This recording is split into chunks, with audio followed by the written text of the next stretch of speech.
everybody. How's everyone doing? This is Ashley. She's gonna be in the background. Whether or not she talks, I don't know. Anyway, so we're driving, and I figured, well, with all this crazy shit going on with the shootings, I figured why not talk about it. I was gonna wait till I got home, but it's one of those things where I was like, screw it. Might as well do it because I got a long drive ahead of me. So, are the shootings tragic? Yes, absolutely.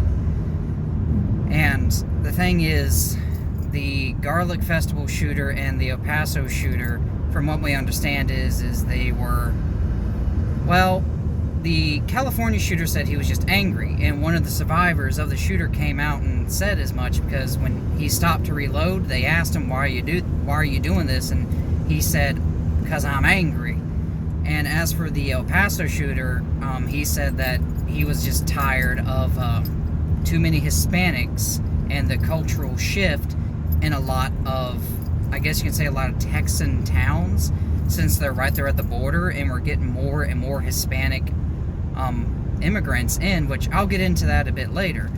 But the big lie is the people on the mainstream media are saying that Trump caused this. Trump caused this shooter. Trump radicalized this kid. Trump radicalized everything he did and basically convinced him to go on a shooting spree to kill Mexicans. Well, when you read his actual manifesto, well, guess what? Surprise, surprise, the fake news media is only showing you like the first half.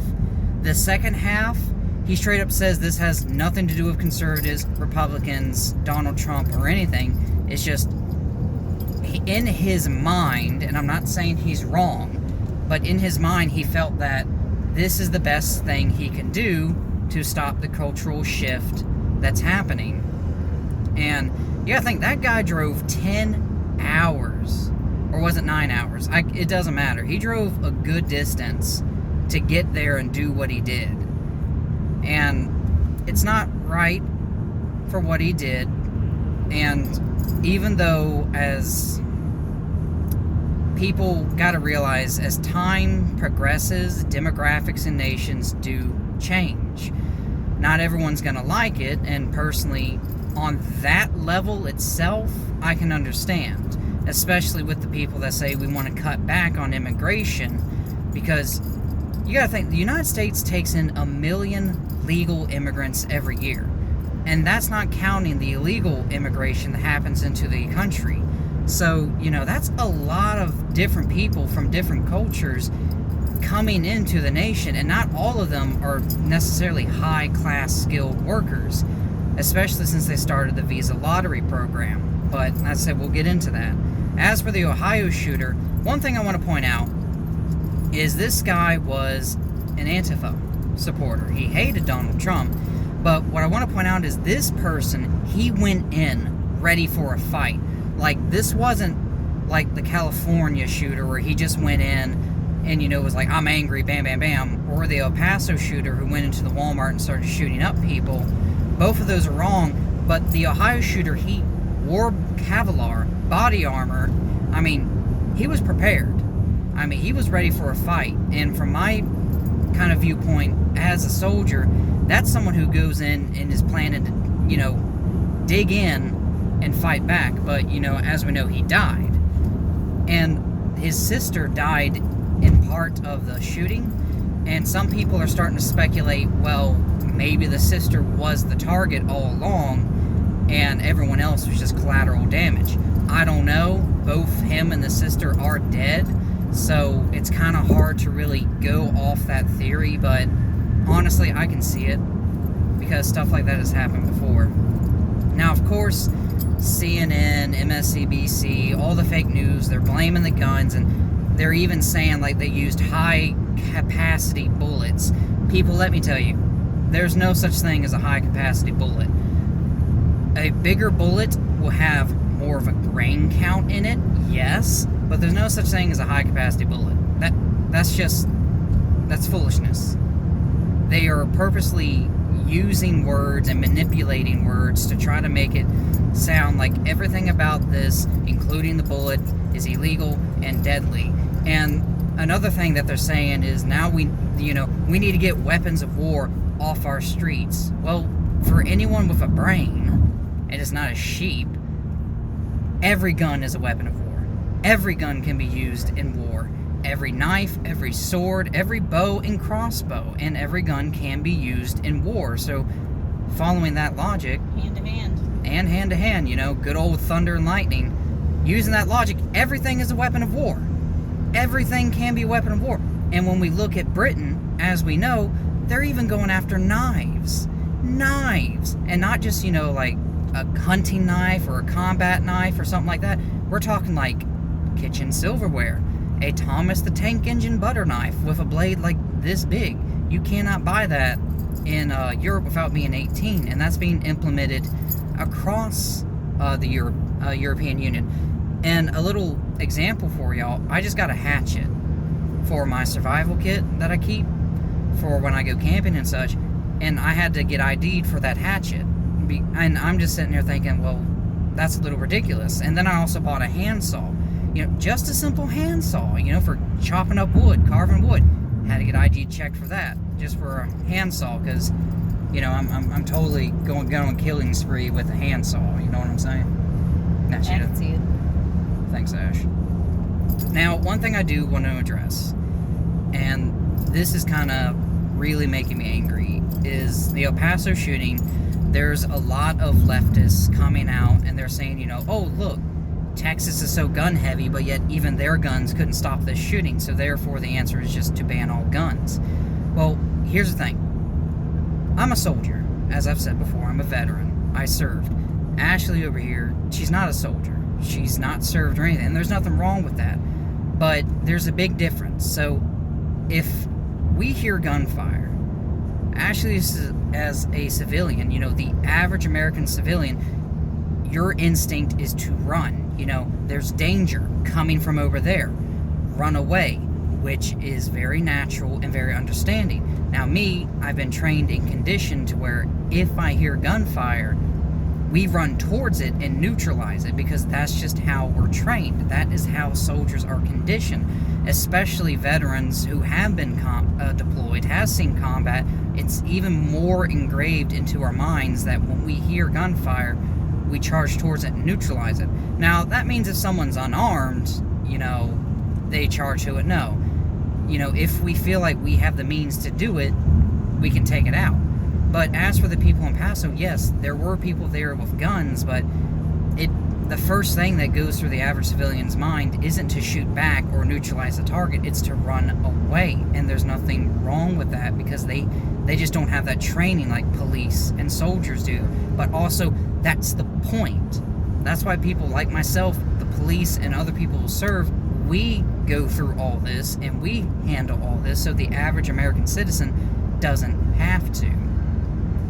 And I just think that's really ridiculous that they're just talking all about these guns in Texas, how they're not going to help Texas, and that they're going to they should just vote Democrat 2020 all the way and get actual change. And by actual change, we mean they're just going to get rid of all guns, because that's the end game. You start off from the top. You start with the most popular, and then you start lowering the standard of what's considered an assault weapon, a weapon of war, or a military-style weapon. Because if y'all saw my longer video about the gun talk, the Army uses a simple 12-gauge shotgun to door breach. I'm talking like your most basic design shotgun. Using the left's logic against them, that's a military-style weapon, therefore a weapon of war, therefore must be banned.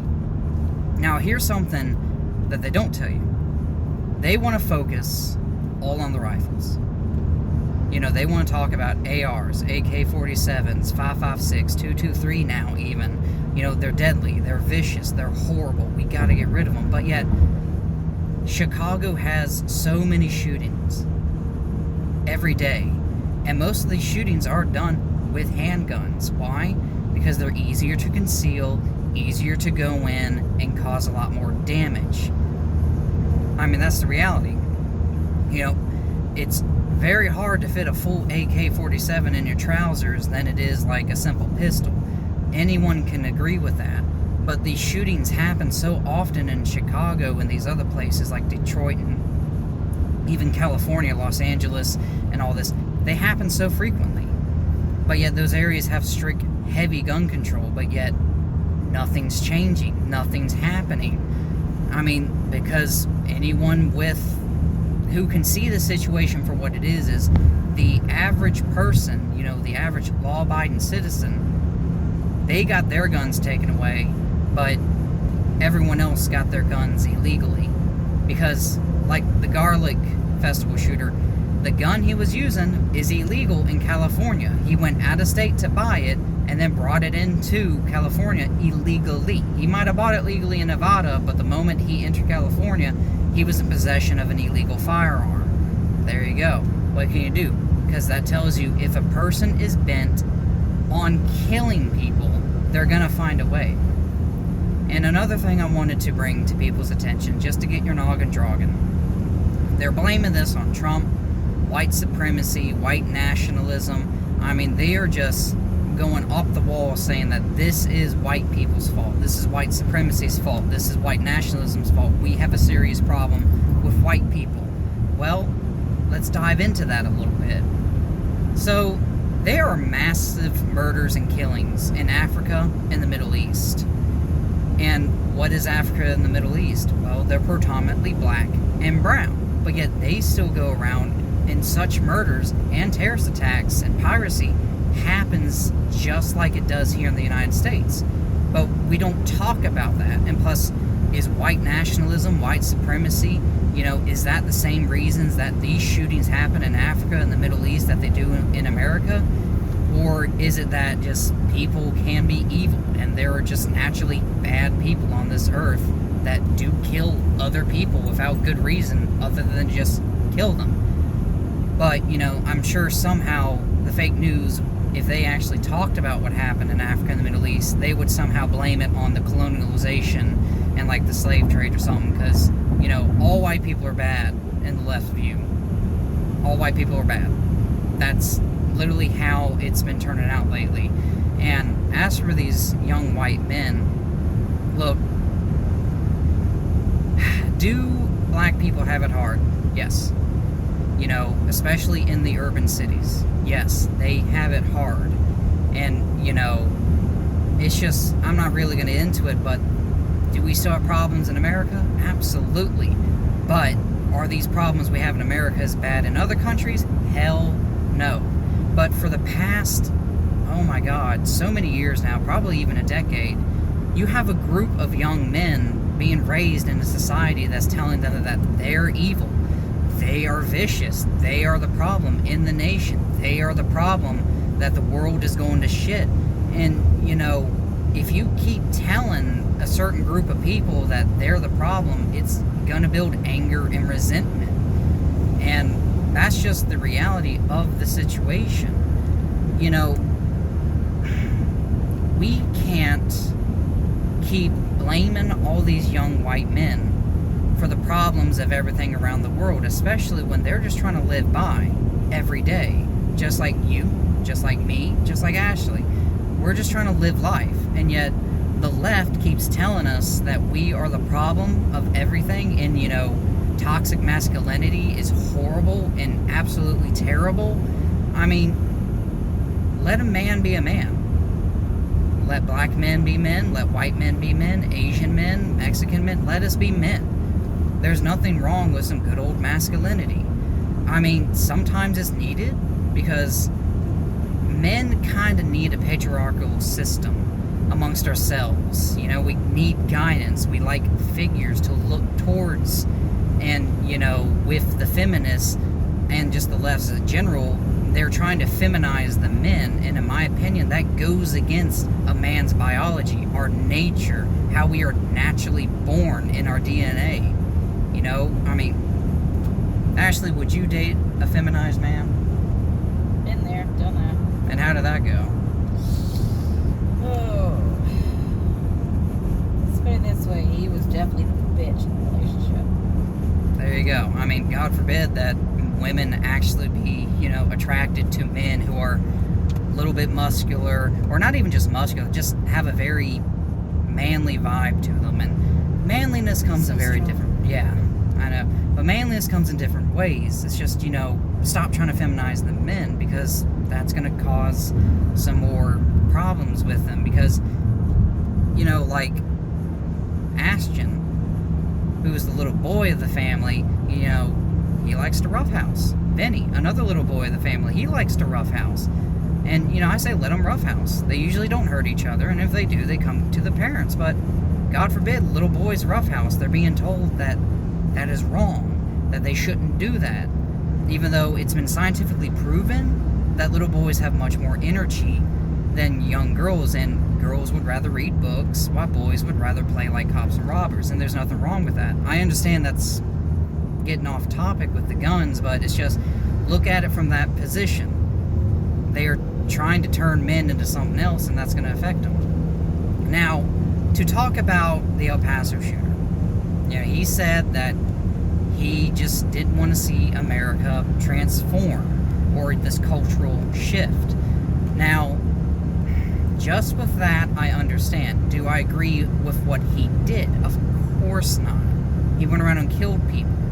But people got to understand that the biggest thing with the left is they keep saying they want to open the border. They want to let more people in. And they keep saying we need to let more people in because it's the moral thing to do. Well, when you let more and more people in from foreign nations, and especially if they refuse to assimilate, learn the language, and accept American values and, you know, just the American culture, they're going to bring their culture with them. They're going to bring their values with them. And as more and more people from a different culture and nation come in and turn your home, your nation, into theirs, per se, yes, that in itself will cause resentment because, you know, turns out Americans like America. Americans like our culture. Americans like our homes the way they are. We like it where, you know, our signs and such are in English and not Spanish, or have the undertone of Spanish. You know, Americans like America. And as they keep bringing people in from different nations and they keep changing, well, that's also going to build up some anger, because people are going to be like, well, hold on, there's so many, I'll just use Hispanics as an example. You know, I mean, restaurants are opening up, they're in Hispanic, and they keep transforming into a Hispanic town. And, you know, we'll even say, like in the case of I think it's Missouri, where there's so little American flags now in the capital. What do you do? And I understand a lot of y'all might be watching this going, well, that just sounds foolish, dude. Why are you talking about this? Well, if you look at history, same things have happened. You know, like Rome, for example. Rome had the mentality of join us or die. Well, towards the fall of Rome, Rome started inviting more and more immigrants into their, well, immigrants at the time, into their empire, their armies, their leadership positions, and look what happened. They destroyed Rome from within. Now, can the same thing happen to America? Absolutely. I mean, like, if you turn a town or a state that was predominantly American, and then you just flood it with more and more immigrants from another nation, well, all of a sudden, those immigrants are the majority, and the Americans are the minority, and if those immigrants get in political power, they'll start making laws to suit them from their nation, and that's also going to build up anger and resentment. And it's not just the right. You know, it's not just the right. I'm sick and tired of all these shooters happening, and people are saying it's the right's fault. It's Donald Trump's fault. Do y'all remember the baseball, the Congress baseball game? That wasn't a right-wing person. That was a Bernie Sanders supporter. And, you know, we're constantly hearing the left talk about how Republicans and conservatives are all the problems in the world. You know, white people, all the problems in America. Every single one is the conservatives and the Republicans, the white people's fault. Well, guess what? That also can radicalize people, just like it did that guy in the baseball game. So it's not just the right, it's the left and their ideology. They can turn someone into a killer. I mean, heck, anyone can do it. I remember years ago when there was the Virginia Tech shooting. I mean, that guy was, as far as we can tell, was a law-abiding citizen. He bought the gun legally. He did everything legally. and he still went out and killed people. I mean, guns aren't the problem, people. Guns are not the problem. There's millions of law-abiding citizens who own guns every single day, and they don't go out and go all of a sudden go, I'm gonna shoot people. No, because they want to keep their rights, and they know for a fact that if they shoot someone without just cause, they're gonna get their rights revoked. But there's hundreds and millions of people that are law-abiding citizens and they carry. But then you have these people that they'll just snap one day and they'll just kill someone. And you know, it can be anything. It could be the left saying it's the white people or conservatives' fault. It could be like a Republican saying we need less immigration because towns are culturally shifting's fault. I mean, do I have an answer for this? No. No, I don't. I don't have an answer. Because this isn't just an American problem, it's a world problem. Because you have bad people just doing bad things. But it's just, I know for a fact that here in America, if the left does get their gun control agenda passed, they will sit there and praise that we're doing the right thing, but all they're doing is taking away the rights of the citizens. But it's not going to stop it's not going to stop the criminals. It's not going to stop, because if someone is hell-bent on killing people, they're going to do it. Look, I know I went on a rant, but it's just, these are facts. And I am just tired and sick of these left-wing loons, as I'm going to call them, these NPCs and these SJWs. They're sitting there, they go to the same thing and say it's a certain demographic's fault, it's a certain wing's fault, it's Donald Trump's fault. No, it's not. Because you can't control what's in someone's heart. I mean, the past couple years, there has been kind of a moral loss in America, I believe, but I think that has something strongly to do with these new politics, this progressive politics where men can't be men and females have to rise up and take over the patriarchy and things like that. I go back to that conversation. We have a generation of young men, not just white men, but black men as well, being told that being manly is wrong, and it's toxic, and owning guns is wrong. Protecting women, they don't need a man's help. Whammons can do it themselves. There's a sense of demorality. And plus, in the dating world, I mean, a lot of young men have trouble dating. Because you have these young women who get it drilled into their mind that you can't date anyone unless they're a certain type, or, God forbid, if a man be a conservative, because they're all evil. God, you got anything you want to add? Just reading. I take that as a no. Folks, I hope I didn't go off too much. I hope what I said will kind of at least get your gears turning and thinking, like, okay, he rants a lot and he's fucking crazy, but, hey, I understand where he's coming from. Look, just, as I said before, protect the rights to bear arms, alright? Because if they take away the rights to bear arms, it's just, they're going to go after everything else. It is bound to happen because, if you look at history, every single socialistic, communistic, fascist government that's risen to power, they've always gone after the guns first, and then everything else followed. Folks, thank you so much for watching. I'll see y'all later.